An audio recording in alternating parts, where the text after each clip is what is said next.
So what do you do for work? I'm a physio. Oh, awesome. Yes.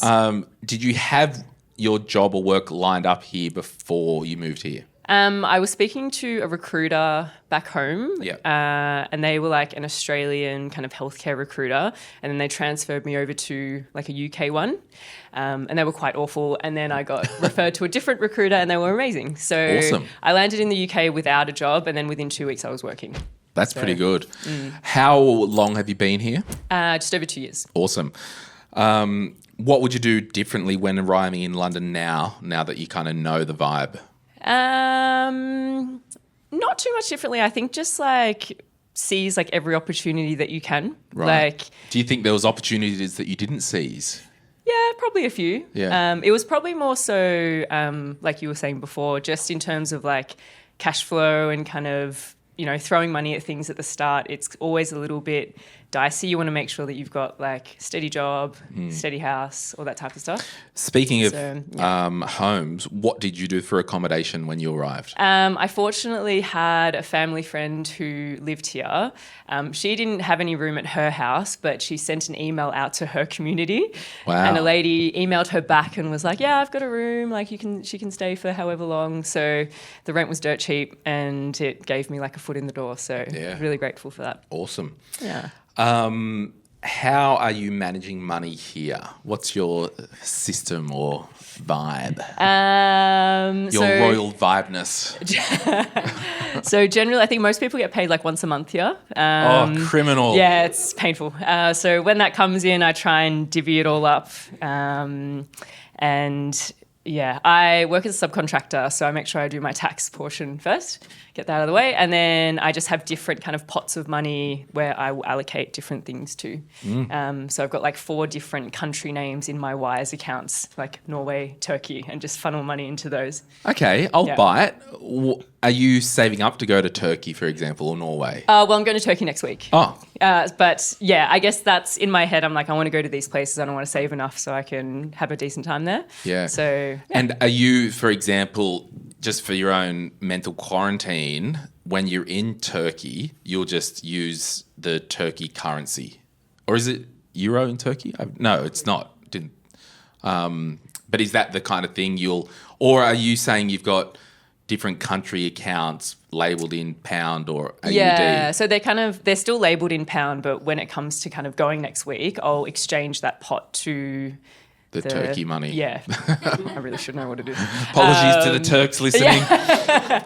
But yeah, so the Wise, I use Wise. I'm sure a lot of people know what Wise is. Yeah, I've been loving it. So yeah, it just converts over pretty easily and go from there. Yeah, sweet. Yeah. So what are your plans? Bit of an open-ended question. You've been here 2 years. Yeah, so I've extended for a third. And are you on the youth mobility? Yes. Yep. So when I got my initial visa, it was only 2 years.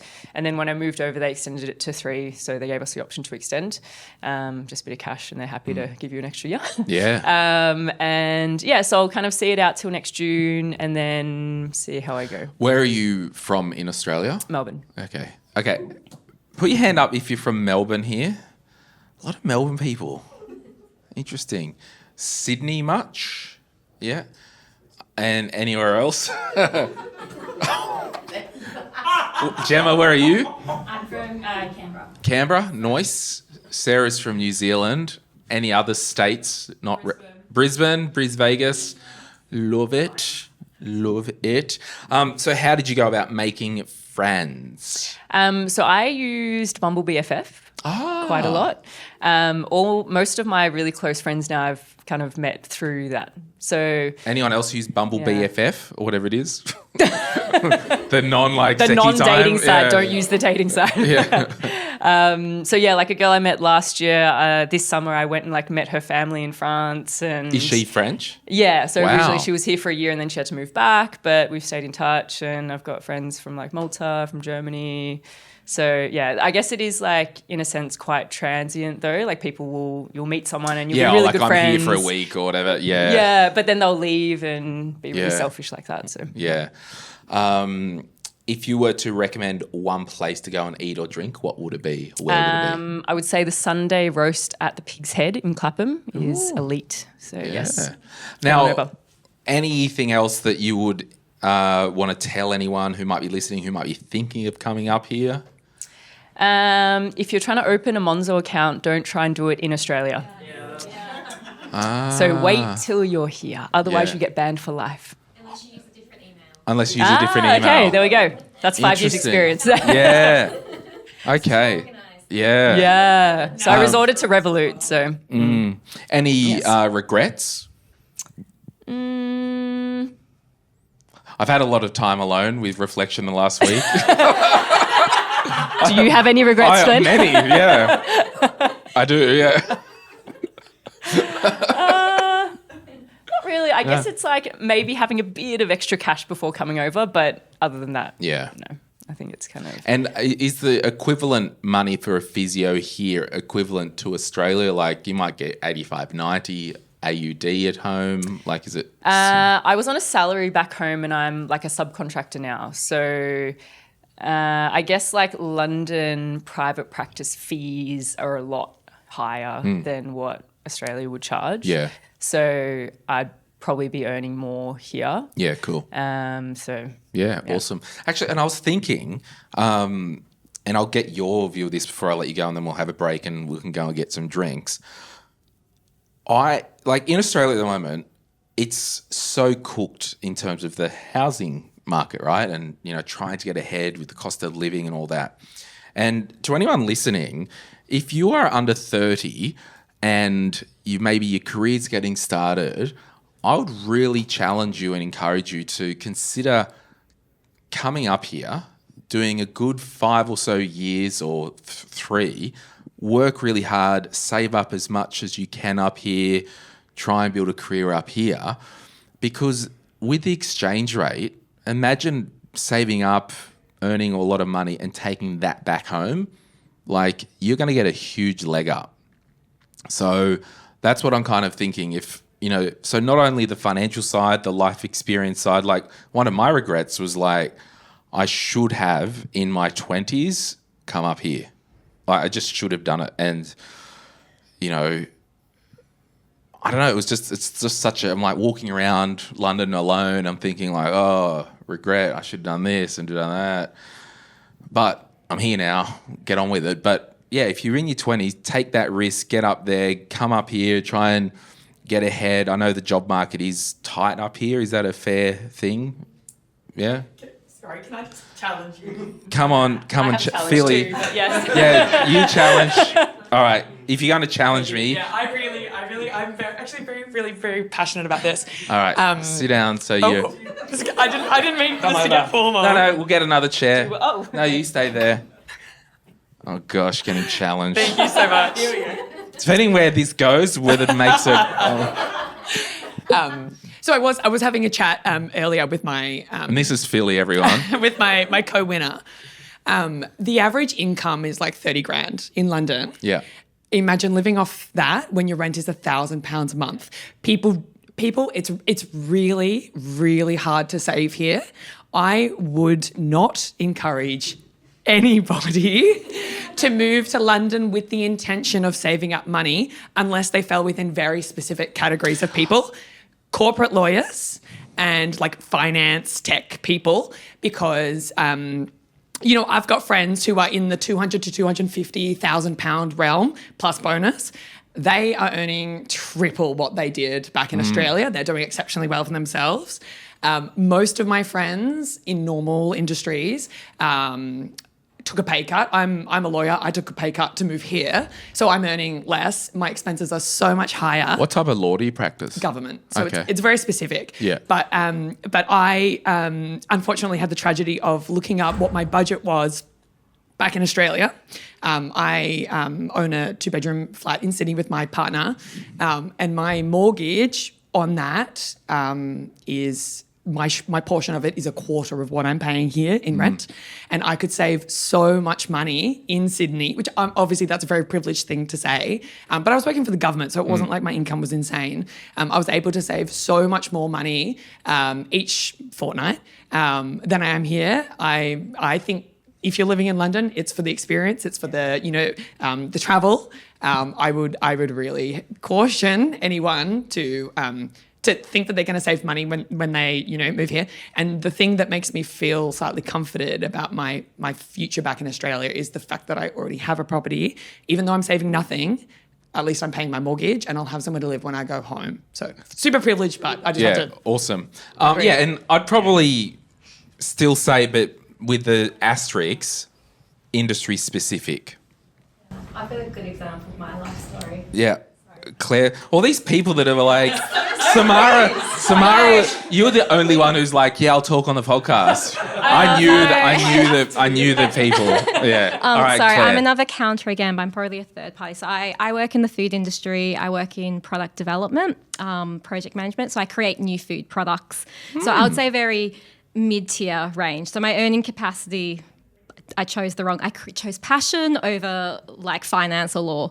I chose to move over because the food industry is much bigger here because there's a bigger population, better experience. So I chose to move for experience. And then I'm very fortunate that I have a European passport thanks to my mum. So I moved during 2020. Yay, lockdowns. But I moved before Brexit. So I'm fortunate in that case that I didn't need a visa. I've quit work due to burnout in my time here. I've then been made redundant, but I've been very fortunate that each time I've gone through those experiences, I've potentially considered moving back to Australia. But I found the job industry here in my industry in FMCG, so fast moving consumer goods or food, it's actually a lot bigger here, and I've been able to bounce back and get a job probably twice as quickly. Most recently, I was made redundant about 6-7 weeks ago, and I did apply for jobs in Australia, and I instantly got knocked back, and then I started a job this week. And if you've got experience, my recruiter was able to fight for me to get the salary I wanted, and it's nothing amazing. It is above the average London salary, but it's I'm flat sharing, so that's the downside. So I would say living wise, that's the tricky bit is I can still save. I send money back to Australia, so I'm very lucky to do so. But I think I lean into what Glenn's saying is depending on your experience, depending what industry, if you're sensible, I'm able to save each month. I still go traveling. I have a really nice life as a millennial in her 30s. I just have to figure out long term what I'm doing. But I'm actually in a better position than if I was in Australia right now because the job market's really tricky in my industry. And I feel like I'm going ahead by getting the experience I am here. Yeah, and I mean, it's probably to like double click on that a little bit more. If you lived, I don't know, regional Australia somewhere, if I said, move to Sydney and save money, it's like, well, it's not really going to happen. But if you really want to dial into your career, there's going to be more career opportunities and jobs in the big city than out in Whoop Whoop. But I think they're both, two things can be true at the same time. Yeah. And I would still encourage anyone, money aside, in your 20s to get out and live because that's the regrets that I had. I mean, I was focused on build a business and sold that business, in my early mid-30s and financially is fine. But, it's interesting. It's the psychology of it. It's like, well, lots of money doesn't equal satisfying life.